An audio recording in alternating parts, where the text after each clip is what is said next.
Fala pessoal do canal, como é que vocês estão? Tudo bem? Eu aqui de novo, Marcos Rosa, falando mais um pouquinho com vocês sobre essa norma, a norma NR13. É uma norma que tem crescido muito, né, nos últimos anos no Brasil, nosso país, um país continental. Imagina quantos vasos de pressão você pode encontrar aí dentro das indústrias, correto? E como a norma NR13 trata desses equipamentos, né, que trabalham sob alto risco, que são caldeiras, vasos de pressão, tubulações e tanques metálicos, então é algo que realmente chama a nossa atenção como profissional da inspeção e com certeza, né, chama a sua atenção também. Então a gente está aqui para falar um pouco mais sobre como a gente aplica a norma NR13 dentro do mercado de trabalho e como que você pode então entender isso e pode também fazer dinheiro, né? Ou seja, lucrar através de inspeções, de análises, de avaliações de equipamentos e etc. Você que quer empreender nesse mercado, né? Quer começar a empreender dentro do mercado de inspeção de equipamentos, de inspeção de vasos de pressão e caldeiras, então você está no lugar certo, você está no canal NR13 Descomplicada, que vai falar para você um pouco mais hoje sobre um dos itens que tem chamado mais atenção dentro dos aspectos da inspeção, que é o item 13.3.3.1 e o item 13.3.3.2. Lá fala de vasos de pressão que estão fora do código de projeto. Olha só, como que você trata então um vaso de pressão que está fora do código de projeto? O que você pode fazer para ajudar o seu cliente, né, a homologar, ou deixar isso enquadrado de acordo com a norma NR13?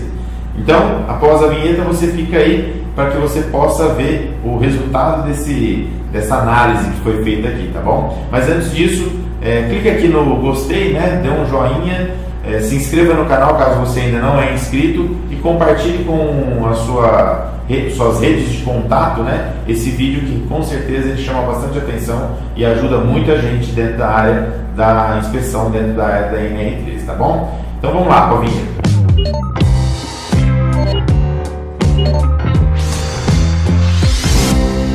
Bem pessoal, nós vamos falar aqui então hoje, né, como eu já disse no início, sobre os itens 13.3.3.1 e 13.3.3.2, né? São dois itens que chamam bastante atenção, 13.3.3.1 e o 13.3.3.2. Se você quiser anotar aí, são dois itens que chamam bastante atenção porque fala sobre equipamentos que estão fora do código de projeto, ou seja, eles não são conforme o ASME. Olha só, tá certo? Então tá fora do código de projeto. Só para a gente listar assim, quais tipos de equipamento que estão fora do código de projeto, a gente pode entender que às vezes, né, alguns tampos eles são produzidos, por exemplo, de forma plana, né, nervurada, por exemplo. Então ele plano, na verdade o item plano, o próprio código ASME permite um tampo plano, porém quando você coloca nervuras para baixar a espessura do tampo plano, né, da chapa de fabricação, então aí o código ASME já não permite. Então você vai lá, você tem as transições, né, cônicas. As transições cônicas também o código ASME permite, mas isso vai ter uma elevação nas espessuras. Então, o que a gente encontra muito? Transição cônica, por exemplo, onde as espessuras são baixas, né? 6 milímetros, 8 milímetros, por exemplo, e aí acaba não enquadrando dentro do que a norma pede, porque quando você tem transição cônica, a espessura fica mais alta, né? De acordo com o código ASME, tá certo? Só para critério informativo. Aí você tem também tampos, né, cônicos. Além da transição, você também pode ter tampos cônicos. E aí entra na mesma situação dos outros tampos. Você pode até usar o código ASME para calcular, porém você acaba tendo uma espessura muito alta, né, e acaba desenquadrando. Então vamos dar um exemplo aqui de eu vou dar um exemplo, né, claro, de um desses itens que entra dentro do item 13331, que é o tampo plano nervurado.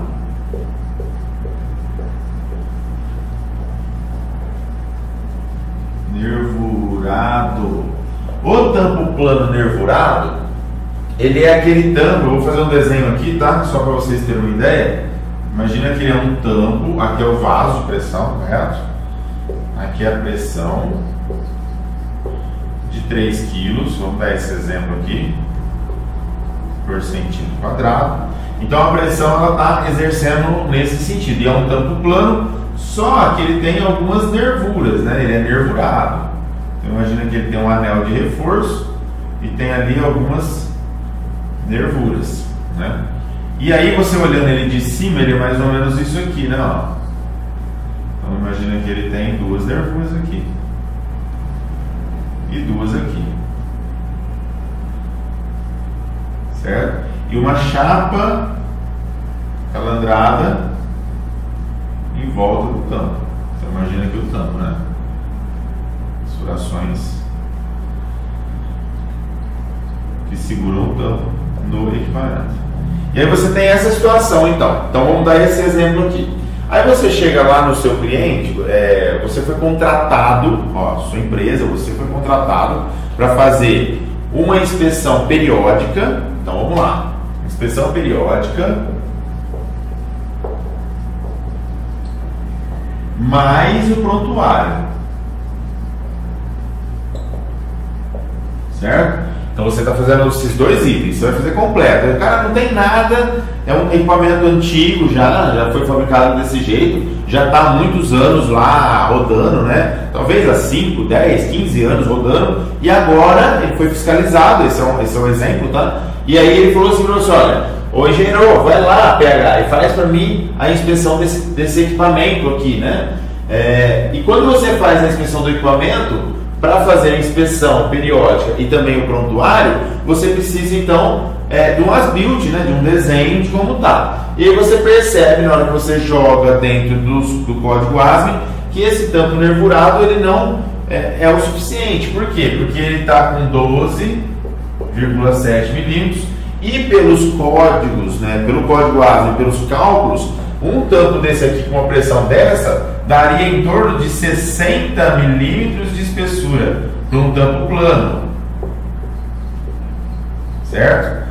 Então você está muito fora, né? Ah, Marcos, mas como que roda? Faz 15 anos, de 5, 10, 15 anos que está rodando o equipamento, e você fala para mim que ele tem 12,7 e pelo código ASME a espessura é de 60. Justamente, o ASME não consegue considerar o cálculo, né, que tem o ASME, não consegue considerar as nervuras ou tampo nervurado.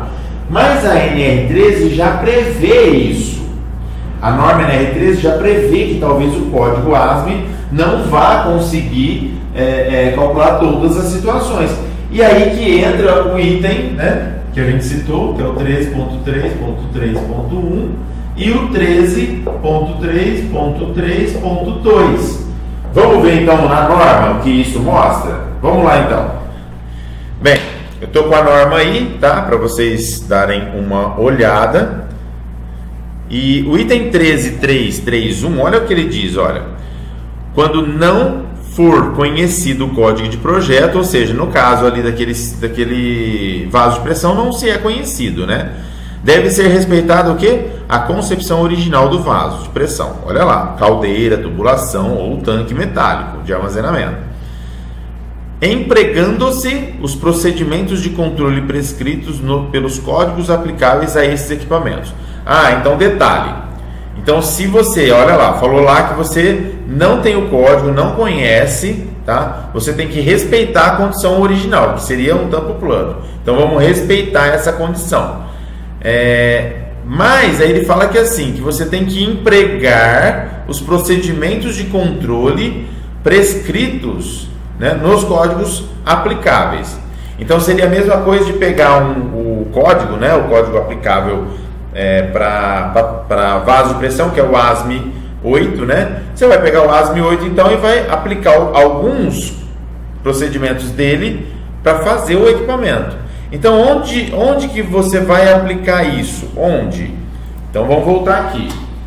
Lembra que eu falei que ele tem um tampo plano? Então vamos supor que o tampo superior é plano, mas o tampo inferior é torisférico, beleza? Aonde você vai aplicar os procedimentos do código ASME 8 para esse vaso e onde você não vai aplicar? Então no tampo, vamos pegar uma caneta de outra cor. Aqui, aqui e aqui, né, que são o corpo e o tampo inferior. Esses dois, podemos dizer que ele está conforme o ASME. Então é um corpo cilíndrico e um tampo torisférico, correto? Se ele está de acordo com o ASME aqui, o único que não está de acordo com o ASME é o danadão aqui, é esse aqui, que é o tampo plano nervurado. Então nós estamos entendendo ali, vamos voltar lá na norma agora. Nós estamos entendendo aqui que o vaso de pressão, caldeira, tubulação e etc., empregando-se os procedimentos de controle prescritos pelos códigos aplicáveis a esses equipamentos. Então vamos aplicá-lo onde for possível. Onde não for possível, a gente tem que fazer outra coisa. O que é essa outra coisa? É o que está no item 13.332. Olha lá. A critério do profissional habilitado, podem ser utilizadas tecnologias de cálculo ou procedimentos mais avançados, né, que é o tema dessa palestra, em substituição aos previstos pelos códigos de projeto. Tá vendo? Então, na verdade, é aí o ponto, né, que é esse aqui, que você vai considerar, então, esses códigos de projeto, que são os códigos de fabricação, tanto para tanque, para vaso de pressão e para tubulação, que é o Process Pipe, o ASME 8, né, seção 1, e também a API 650, que é para para tanques atmosféricos, tanques metálicos. E aí, a critério do pH, então, podem ser utilizadas aí algumas outras formas de você resolver esse problema, que seria o quê? No caso que falou aqui, esses cálculos, né, ou procedimentos mais avançados. Quais são os procedimentos mais avançados, mais comuns que a gente usa? Hoje a gente tem usado a tecnologia para cálculo de métodos de elementos finitos. Então eu vou mostrar um vídeo para vocês, depois eu vou explicar um pouquinho ali. Mas o método de elementos finitos, ele é o melhor método que tem para ajudar a gente a resolver esses tipos de problema. Vamos ver aqui o vídeo então rapidamente. É um vídeo que eu peguei da internet, tá? Prestem bastante atenção. Quando você precisa projetar ou analisar uma estrutura como essa, o processo é simples. A geometria, as condições de contorno e o carregamento são simples. Usam-se as equações da resistência dos materiais e pronto. Solução analítica. Tudo certo. Entretanto, basta que uma destas características, como a geometria, não seja simples e as equações ficam complexas demais para serem resolvidas analiticamente. Mas não se desespere. Há o método de elementos finitos para te ajudar. Mas como ele funciona? A geometria é dividida em várias partes, os elementos finitos. O conjunto deles é chamado de malha. Os vértices dos elementos são chamados de nós. Cada um dos elementos tem uma matriz de rigidez elementar e um vetor de forças aplicadas elementar, calculados com base na geometria, nos materiais e nas forças aplicadas. As matrizes e vetores elementares são somados para levar até a matriz de rigidez global e ao vetor de forças global. Em seguida, a matriz de rigidez é modificada para levar em conta as condições de contorno, normalmente de apoio. Um sistema de equações, onde os deslocamentos dos nós são as incógnitas, é montado e resolvido numericamente por um algoritmo. As deformações são calculadas a partir dos deslocamentos e as tensões são calculadas a partir das deformações. E pronto! Você tem resultados para interpretar. Para conhecer todos os detalhes e aplicar o método, Você pode fazer o curso online de elementos finitos da plataforma UWinLab. É isso aí, né? Na verdade eu não estou fazendo aqui propaganda, tá? Mas é um vídeo do YouTube aí, tá livre para qualquer pessoa pegar. Então nós passamos aqui para que vocês pudessem entender um pouco melhor de como é o método de elementos finitos. Vocês perceberam que é uma malha, né? Uma malha distribuída em todo o contorno do equipamento ou do componente, para que ele analise então quais são os pontos mais frágeis. É muito interessante isso. Quer ver? Imagina que você tem aqui, ó, por exemplo, um equipamento com tampo plano, né? E aí você tem aqui embaixo o tampo torisférico, igual aquele lá que eu fiz, ó, certo? Desenhando de novo. E aí esse tampo plano, ele não tem nervura. Um exemplo, ele não tem nervura, mas ele tem lá 18 milímetros, por exemplo, sem nervura. Então, o que o método de elementos finitos faz? Ele simula, vamos supor que ele tem 10 kg de pressão por centímetro quadrado, ele simula forças, certo? Como se realmente o equipamento ele tivesse em funcionamento. Imagina um equipamento aí, ó, com essa simulação. O que vai acontecer? Se você tiver um ponto de rigidez ou um ponto mais frágil, um exemplo, os cantos aqui, ó, vão ser bem mais frágeis, certo? Então provavelmente essa região ela vai estar com uma coloração, olha aqui, ó, ela vai estar com uma coloração diferente. Por quê? Justamente por causa do método de elementos finitos. É o que ele faz. Ele põe uma coloração diferente para mostrar onde são os pontos de maior tensão, os pontos onde o equipamento pode falhar quando aplicado aquela carga. Aí você vai fazer o que? Então você vai fazer um as-built do equipamento, pegar todas as informações, no caso espessura, dimensional, correto? Fazer todo um trabalho de as-built, né, ou de levantamento de dados, e aí vai a altura do tampo e tudo mais, todas as espessuras. Aí você vai usar as espessuras, jogar no sistema, né? Depois tem um jeito certo de fazer isso, claro, não vou conseguir explicar aqui para vocês em pouco tempo, mas imagina que você vai jogar as espessuras no sistema e o sistema vai gerar então uma análise de tudo isso. E aí vai te dar algo parecido com isso aqui que eu vou te mostrar daqui a pouco. Então, na verdade, nós estamos falando aí do método de elementos finitos. Olha aí para vocês verem como que é uma imagem, né, da análise das malhas do material. Então, você tem aqui, por exemplo, onde está mais vermelho e amarelo, né, você está próximo do rompimento. Todos os pontos vermelhos são pontos críticos. E os pontos em azul são pontos tranquilos, né? Pontos que não vão ter problema nenhum. Como que a gente faz então? Como que você deve fazer para o seu cliente esse estudo, esse MEF, né? Ou método de elementos finitos, que são as tecnologias de cálculos, né? Ou procedimentos mais avançados mencionados lá no item 13.3.3.2. Então, primeiro você tem que fazer o que? Dimensional dos itens sob pressão, né? Construídos sem código. No caso daquele equipamento que a gente está dando um exemplo, qual é o item que você vai fazer então o dimensional? O tampo. Então vamos supor que aqui, ó, esse aqui, ó, imagine que seja o tampo, né? Esse aqui, ó, vamos lá, este aqui que eu estou colocando o mouse, seja o tampo então do equipamento, né, que você vai analisar. Lembra que eu falei que o corpo dele, o tampo inferior era torisférico e o corpo está conforme ASME? Então você não precisa fazer o as-built de tudo, tá? Você faz só desse aqui. Ah, Marcos, vai ter situações que eu vou ter que fazer do equipamento inteiro? Sim, vai. Não é esse caso. Esse caso do exemplo é só o tampo. Então eu vou pegar o dimensional dos itens sob pressão, no caso aqui o tampo superior, identificação do material, né, construído. Ah, Marcos, e aí, como que eu vou fazer? Vamos aqui.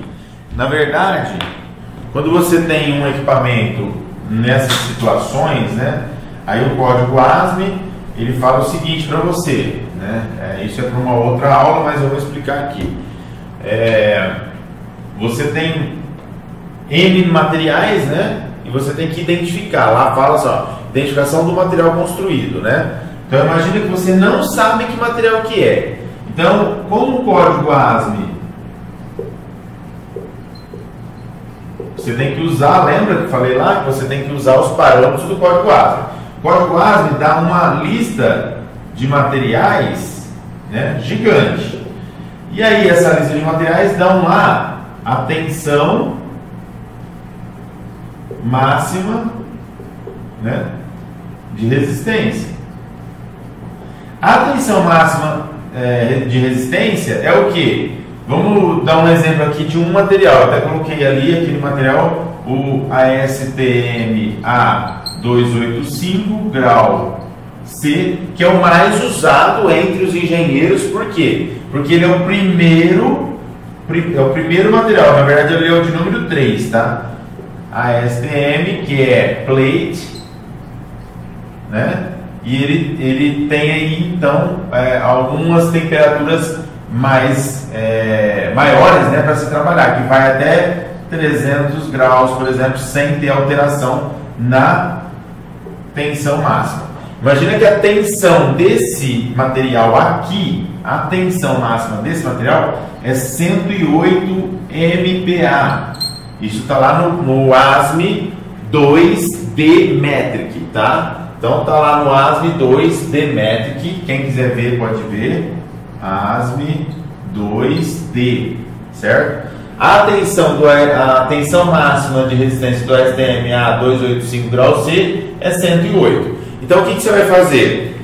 Eu não sei qual material que é, não tem nenhum documento. Então você vai usar o de menor resistência da lista do código ASME, tá certo? Então vamos voltar aqui. Então aqui você entendeu que é o de menor resistência, tá? E aí, nego, você vai fazer o seguinte: análise de tensões com base na resistência do material. Então lá, você lembra? 108, que é a resistência, né? A tensão de resistência daquele material. E aí você vai fazer o quê? Você vai fazer o quê? Você vai pegar e vai fazer a análise de tensão dele, olha lá, ó. Adicionando ali sempre uma espessura de vida residual, né? Ou uma sobreespessura ou um sobrematerial do componente. Por que que a gente faz isso? Por que ali está falando para você sempre colocar uma espessura a mais nesses cálculos de média de elementos finitos? Aí eu vou explicar para você aqui no quadro.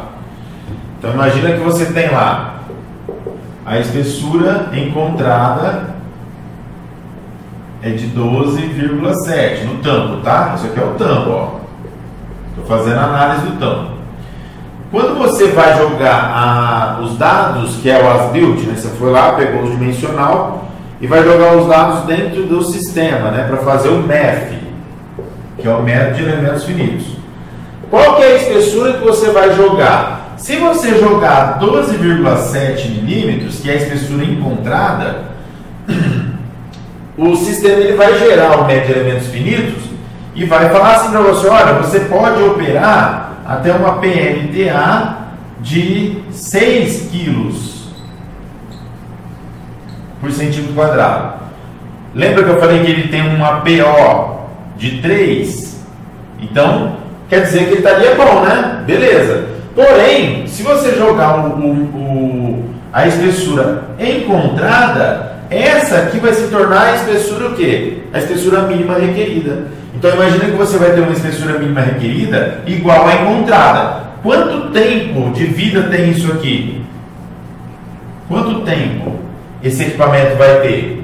0, porque qualquer tipo de corrosão, se daqui 2, 3 anos, esse vaso é categoria 3, por exemplo, você vai daqui 3 anos lá fazer a inspeção de novo, e aí você acha 12,6, o que acontece?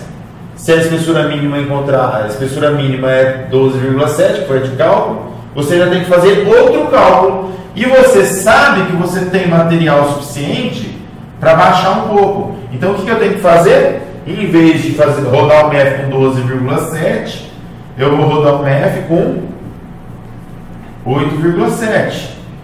8, 9, 10, 11, 12. Eu vou ter o quê? 4 milímetros sobre metal. Certo? Se eu tenho 4 milímetros de sobremetal, a minha PMTA calculada no MEF, que era de 6, vai passar para quanto? Vai cair, né? Porque eu baixei a espessura, sei lá, vai cair para 4, por exemplo. Um exemplo, tá? Não fiz o cálculo aqui para mostrar para vocês, mas é mais ou menos isso. Esse é o conceito, então, de você ter que deixar para fazer análise de MEF uma espessura adicional, ou uma sobreespessura para a vida útil do equipamento. No caso aqui você tem 4 milímetros de vida útil ainda. Vamos lá. Então, beleza. Além disso, você tem que aplicar os reforços estruturais caso necessário. O que isso significa, né? É claro que tem que ter um controle de par, que é o projeto de alteração e reparo. Mas o que isso significa? Imagine que aqui, olha, nessa imagem que a gente tem aqui, tem vários pontos em vermelho, correto? Então você rodou e falou assim, olha, aqui ainda eu tenho que colocar mais nervura. Nossa, Marcos, mas não cabe mais nervura.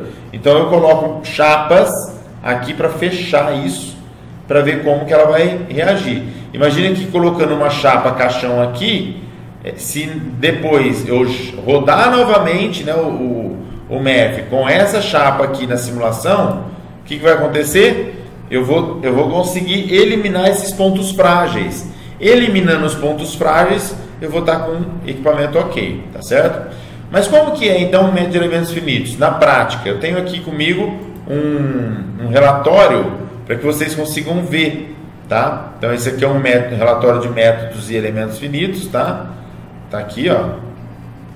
É uma caixa de evaporação e aí você tem lá, né? O que você tem? O índice, memorial de cálculo, conclusões do estudo, definições, análises dimensionais atuais, soluções propostas, conclusão, espessura mínima recomendada, os relatórios, né, de tensão, o desenho e aí vai. Aqui o memorial de cálculo, onde você tem o que? Os dados do equipamento, você tem os dados da pressão de trabalho e as espessuras mínimas do corpo e da calandra, tá vendo? Isso aqui já é espessura mínima, tá? Então você já tem aí a espessura mínima. E aí você define aqui, então, as tensões, né? Os cálculos de tensão. Você mostra também as análises dimensionais, tá vendo o estudo aqui? Olha lá, onde está mais amarelo, ó, onde reprovou aqui, ó, tá vendo? Então você tem aqui uma correção, olha lá, outros pontos de análise aqui, tá vendo? E aí você coloca, então, a gente colocou o que? Algumas nervuras, né? Porque aqui já é a solução proposta. Notaram que a primeira parte tem essa coloração, né? Ó, diferente, né? Porque isso aqui é o real e isso aqui é a solução proposta. O que ele propôs aqui no caso? Colocar, né? Ó, conforme o desenho, ó lá. Ele colocou aqui alguns reforços no corpo. Esse aqui não é um cálculo de tampa, é um cálculo de corpo, tá? Então ele colocou aqui alguns reforços no corpo para suportar então a pressão de operação. Tá vendo? Então vamos ver aqui, ó, tá vendo? Aqui não deu mais nada de problema. E aí você tem os relatórios. Aqui são os relatórios do Autodesk, né? Que é o sistema que a gente usa, que é o sistema do AutoCAD, né? Que é o Autodesk, é o Inventor. Aí você tem aqui os estudos do Inventor, né? Direto, que a gente coloca para mostrar da onde saiu os cálculos, né? E aí a gente tem aqui o desenho com a solução proposta lá, tá vendo? Colocar internamente esses reforços, né? Então lá, colocar os reforços de forma da parte interna, né? 3 reforços lá. Aí tem as dimensões aqui dos reforços, como tem que ser a solda, né? Isso, você pegar aqui, ó, como tem que ser a solda. E boa, né? aí termina, aqui é o relatório completo, então aí você tem então um relatório completo de métodos de elementos finitos para que você possa avaliar como que vai ser o trabalho final aí que você vai entregar para o seu cliente. Imagina que você, que é um empreendedor que está aí na área, né? Provavelmente, se você está começando, talvez você ainda não viu essas situações, mas Se você já está há um tempo na área, provavelmente você viu situações como essa, onde você precisou aplicar o método de elementos finitos para resolver uma questão, né?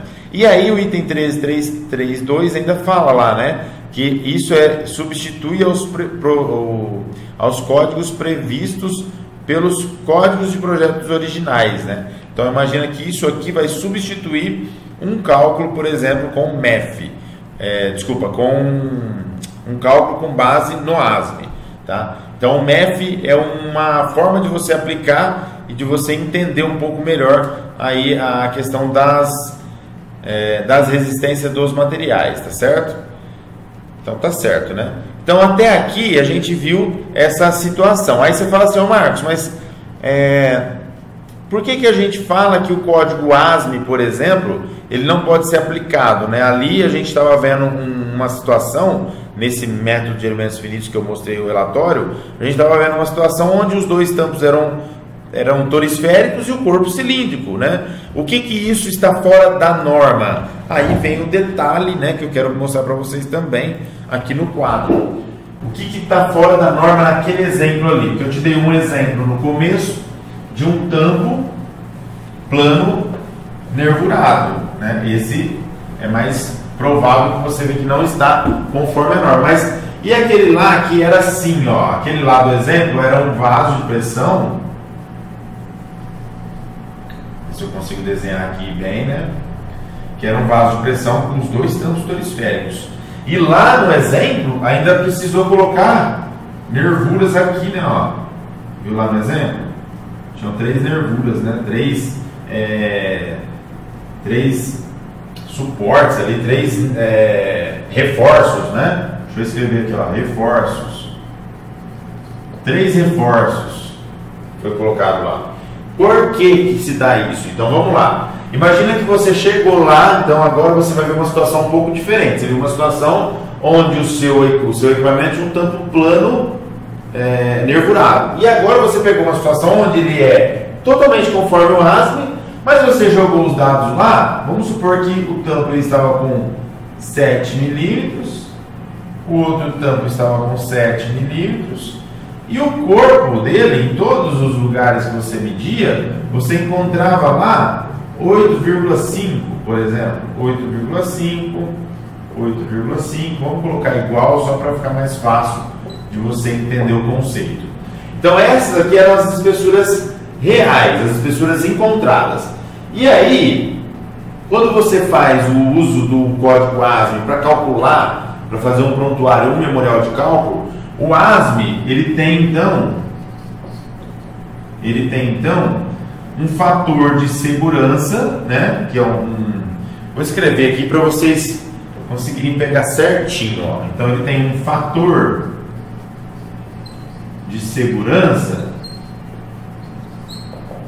né, que no caso, eu vou dar um exemplo que eu dei lá, tá? No caso do ASTM A285 grau C, esse fator de segurança aqui, ele é de 3,51. Fator de segurança, 3,51. Quando você aplica, então, o fator de segurança nos cálculos, a espessura para essa pressão, sei lá, de 3 quilos, por exemplo, o que vai acontecer? A espessura que vai dar uma espessura mínima maior que a espessura real. Isso significa o quê? Que o equipamento já está reprovado. A espessura mínima está maior que a espessura real, já está reprovado. Mas eu usei o quê? O código ASME, né? O material que eu escolhi, porque eu não tenho como tirar lá a amostra, e eu tenho aqui um fator de segurança de 3,51. O que acontece? Tem um vídeo, que eu vou deixar o link dele aqui embaixo, para vocês entenderem melhor isso, que eu explico exatamente essa questão, né? Eu faço um cálculo aqui do fator de segurança e mostro para vocês que em alguns aspectos você pode mudar isso aqui e ainda permanecer o quê?